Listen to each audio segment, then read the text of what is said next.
Oi, esse aqui é o 12º vídeo do Vedexmas, o Veda Fora de Hora que eu estou fazendo aqui no finalzinho de 2019. E o que temos para hoje é a resenha do conto Os Profetas do Círculo Negro, escrito por Robert E. Howard, da sua coletânea Conan, o Bárbaro, livro 2, aqui dentro do projeto Contos do Meio-Dia. O rei da Vêndia estava morrendo. Durante a noite quente e sufocante, o gongo do templo soava e as conchas eram sopradas. Tal clamor era um eco débil na câmara dourada e abobadada, onde Bunda Shendi lutava deitado em seu estrado forrado de veludo. Gotas de suor pingavam da pele escura. Seus dedos torciam o tecido dourado sobre o qual estava deitado. Era jovem. Nenhuma lança o havia tocado, nenhum veneno tinha sido oculto em seu vinho. Porém, as veias se destacavam com cordões azuis nas têmporas, e os olhos se dilatavam com a proximidade da morte. De joelhos, as escravas tremiam aos pés do estrado, e, inclinadas sobre ele, observando-o com paixão intensa, estava sua irmã, a Devi Yasmina. Ao lado dela encontrava-se o Azan, um nobre ancião da corte real. Assim começa Os Profetas do Círculo Negro, escrito por Robert E. Howard, que obviamente, claro, conta a história de mais uma aventura de Conan. Mas antes, o problema sim é esta questão desse tal Bunda Shendi, é assim mesmo que se escreve, tá? E sua irmã, a Yasmina. Bom, ela sabe que ela vai perder seu ente querido, né? E tem a certeza, como está bem descrito, aliás, pelo texto, né? Que ele não foi ferido por uma arma e não foi envenenado. Não, ele está morrendo por pura magia. Ela tem certeza disso. E ela sabe, né? De onde vem essa tal magia que está condenando seu irmão à morte, lá dos tais profetas do Círculo Negro, que é o título da história. E ela fica com aquele desejo de vingança forte, iminente. E claro, como é que ela vai resolver esse probleminha, né? Não basta mandar seus exércitos até lá, a região onde habitam os tais profetas, para liquidar com aquela seita, ou sabe-se lá do que se trata aquilo. Ela tem ideia de que talvez, aliás, vale dizer, né, a região onde estão esses profetas é um pouco distante ali da capital do reino. Então realmente os soldados não sabem agir por lá. E mesmo que fossem, seriam atacados pelos povos lá da região. E por isso que ela precisa então, foi a grande sacada dela, de alguém que é de lá, que manja dos caminhos e descaminhos. E aí que o Conan entra na história, porque atualmente ele é um líder de vários povos por lá, que são também do tipo saqueadores. Aliás, do mesmo jeito que foi na história anterior. E sim, é isso que ela precisa para a sua vingança, ou seja, contatar o Conan e fazer o serviço por ela. Bom, parece simples, né? Mas não é muito não. Conan é um sujeito muito esperto, só que aconteceu uma certa oportunidade, né? Lá do grupo que o Conan domina, é o líder mais forte, existem líderes menores. E, portanto, alguns deles foram pegos num certo evento que nem é descrito aqui nessa história. Mas o que vale é que ela pode, a Yasmina, ela pode barganhar com Conan. Tipo, faz a minha vingança, né? Mate lá os profetas do Círculo Negro e depois eu solto os seus líderes. Ok? Beleza? É, assim parece até fácil, mas vocês acham que Conan vai topar isso? Ou será que o destino vai atrapalhar as intenções da bela Yasmina? Bom, eu não vou dizer porque senão estraga a experiência de quem ainda pretende ler esse conto. Minha avaliação do texto. Com certeza, a primeira coisa que a gente precisa dizer a respeito desse conto de Robert E. Howard é exatamente a sua extensão. Um pouquinho mais do que 90 páginas, ou seja, é a maior história que apareceu aqui no livro 2 e também lá no livro 1. E com certeza também a gente pode dizer que talvez do livro 3, que a gente vai ver ano que vem em 2020. Mas isso até resultou numa certa apreensão minha, porque eu venho de uma história que eu não gostei, vocês lembram, né? Semana passada eu comentei que um dos motivos daquela história ser um pouco fraca é que ela era longa, umas 30 páginas mais ou menos, e meio que o autor enrolou um pouquinho, né? Não foi direto ao ponto, e quando foi, ele fez o mais do mesmo que a gente já estava acostumado antes. Por um detalhe Lá que apareceu, eu até considerei a história um pouquinho melhor do que outra fraca que havia aparecido aqui nesse livro 2. Mas enfim, por causa disso, desse má experiência, literalmente, né, eu achei que essa próxima história, por ser muito mais longa, né, praticamente o triplo dela, né, 90 páginas contra 30, pois é, eu achei, não, se aquela teve problemas, essa pode ter muito mais. Ou mais ou menos assim, se ela começar errada, talvez ela tenda a ficar assim até o final do texto. Então eu realmente fiquei com o pé atrás. Mas quando eu comecei a história eu percebi que não. A história na verdade é muito ágil. Aliás, super ágil, muito dinâmica. Todo momento ela tem uma certa reviravolta, o que é muito bom. O texto todo está dividido em 10 capítulos. E cada novo capítulo praticamente tudo passa por um novo patamar. A gente sempre é surpreendido. Tanto que no começo da história, né, o Conan ainda não participa, temos apenas a principal figura aqui feminina, que é a Yasmina, a mocinha da vez, e lá o seu irmão, o tal do Bunda Xande, né?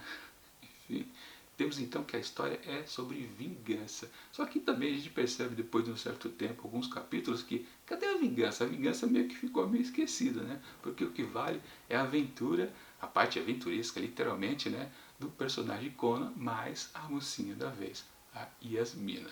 Isso sim é o que importa, mas é de uma qualidade muito boa, isso é o que vale. As situações por que passam essas duas duplas são bem interessantes e sempre naquelas das reviravoltas, e são várias, não dá nem para listar quantas são, talvez 4 ou 5, até mais, se bobear. E também levamos em consideração que a enorme quantidade de personagens que temos aqui. Sim, você pensa que o personagem só fez uma pontinha? Não, depois ele volta a aparecer num texto mais à frente, um capítulo mais à frente, o que também é bastante interessante e que faz com que essa história realmente seja dinâmica o tempo todo. Não dá para dizer que você fica num estado de tipo, a história está enrolando um pouquinho, está demorando para chegar ao final, vamos lá, vamos correr, senhor autor. Não, não é o caso aqui. Sempre que tem a reviravolta, é um elemento a mais e interessante. E falando nisso, a gente até destaca, né, que se no começo da história a gente tem esse princípio de magia, né, mudando os destinos ali daquela sociedade, a gente percebe que depois a aventura passa para realmente algo aventuresco, uma coisa mais de lutas, de espada, de perseguição, de fuga, algo bem característico das histórias do Conan. E a magia em si só aparece mesmo de fato, e os tais profetas do Círculo Negro, a partir da metade da história. E aí você pensa, puxa, então demora para a história acontecer? Não, não demora. Tudo que vem antes é realmente uma parte bem dinâmica, como eu disse, as tais reviravoltas que continuam depois também na parte da magia.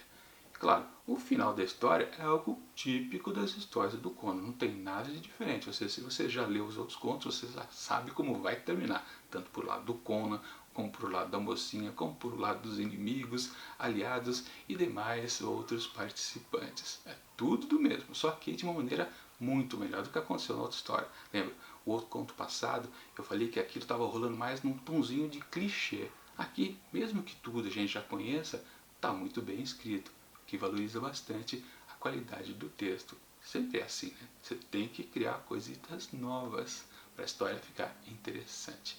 E depois, quando a gente pensa no final e chega ao desfecho da história, a gente percebe, peraí, acabou assim meio fácil, né? Foi. Mas depois ainda tem um outro final, umas páginas adiante. Mas também é curioso que ainda sobra espaço para o Howard comentar alguma coisa a respeito do que é ser um líder. Vamos lembrar que temos dois líderes aqui na história, né? O líder Conan, lá dos tais saqueadores, a princesa, a Devi, como é chamada aqui, Yasmina, e também das próprias vilanias e dos aliados que aparecem aqui nas histórias para todos os lados. Sempre há a questão da liderança o tempo todo aqui nesse conto, e a gente vê várias facetas diferentes, o que é muito interessante, inclusive pessoas que estão rebaixadas e querem se sobrepor aos líderes. Também faz parte de outros personagens que vão aparecendo por aqui. E diante de todo o dinamismo que a história apresenta, a gente acaba constatando até que fácil que ela não cansa. Então, essas 90 páginas não são difíceis de serem atravessadas, muito pelo contrário, como sempre a gente está sendo surpreendido com as tais reviravoltas, e são na verdade bons ganchos. Quando vira um capítulo, termina um capítulo e começa outro, você tem um grande motivo para continuar. a narrativa. Você não vai dar um tempinho, tipo, vou esperar um dia, continuar amanhã, vou almoçar, sei lá. Não, você quer continuar sempre. E realmente dá para matar esse texto aqui umas boas 2 horas, por exemplo, sossegado, se divertindo bastante com esse gênero que literalmente aqui está, espada e feitiçaria na sua medida exata, metade para cada lado do tamanho do texto. Com certeza é um dos melhores textos aqui do Robert E. Howard. E olha que lá, principalmente no livro 1, eu gostei de praticamente todos os textos, pontuava bastante. Aqui no segundo caiu um pouquinho, né, de rendimento, mesmo por causa da comparação, ou principalmente, né, por causa da necessidade de a gente comparar. Tipo, estamos no novo livro, mas temos que comparar o que veio antes. Por isso as notas ficam um pouco baixas. Claro, se você lesse as histórias em ordem contrária, você diria que essas aqui são ótimas e as outras talvez sejam repetitivas. Isso sempre acontece. Aliás, vale comentar um detalhezinho, né? Aqui nessa história é comentado a situação que Conan estava no conto anterior. Isso é bastante interessante. E também a gente pode perceber um comentário que eu disse que acontecia lá mais para o desfecho da história sobre as questões de ser líder ou não. Uma coisa que o Conan diz, ele afirma que ele não quer ser, mas a gente já sabe que um dia ele se tornará isso. Também é algo bastante curioso de a gente perceber isso na leitura, tipo, por que ele mudou de opinião, né? Será que é algum conto futuro que a gente vai ver ainda nesse segundo livro ou talvez no terceiro, que explique por que ele teve essa mudança de atitude e se tornou algo que ele, no momento aqui dessa história, ele considera que não é do feitio dele? Algo bastante interessante de ser visto aqui. Aliás, eu pensei na hora que eu li, né, falei, poxa, eu não sabia que ele tinha esse tipo de pensamento, muito pelo contrário, né? Foi algo também, uma coisa dinâmica da personalidade do Conan. Sim, aliás, a grande personalidade do Conan está evidente aqui nesse conto, como não estava na história passada. Enfim, todo esse conto aqui está muito bem produzido, muito bem escrito, funciona, acho que para qualquer leitor do gênero espada e feitiçaria. Portanto, para Os Profetas do Círculo Negro, escrito por Robert E. Howard, eu atribuo, claro, fácil, 5 asteriscos. História perfeita. E eu acabei esquecendo de comentar com vocês que essa história aqui é a penúltima aqui do livro. Portanto, na próxima quarta-feira, quando a gente retorna às resenhas individuais de Conan o Bárbaro, o livro 2, estaremos entrando na penúltima história aqui da coletânea. Já encerrando mais um livro dentro do projeto Contos do Meio-Dia nessa edição 2019. E vale lembrar, em 2020, o primeiro livro a ser comentado será de Clarice Lispector, Onde Estivestes à Noite, dia 13 de janeiro, uma segunda-feira. Mas enquanto aquele próximo vídeo, que está um pouquinho distante, não chega, como também o vídeo da manhã aqui dentro do Vedex, mas o Veda fora de hora, eu deixo aqui do lado dicas de outras resenhas e já aconteceram aqui dentro do projeto Contos do Meio-Dia. E tchau!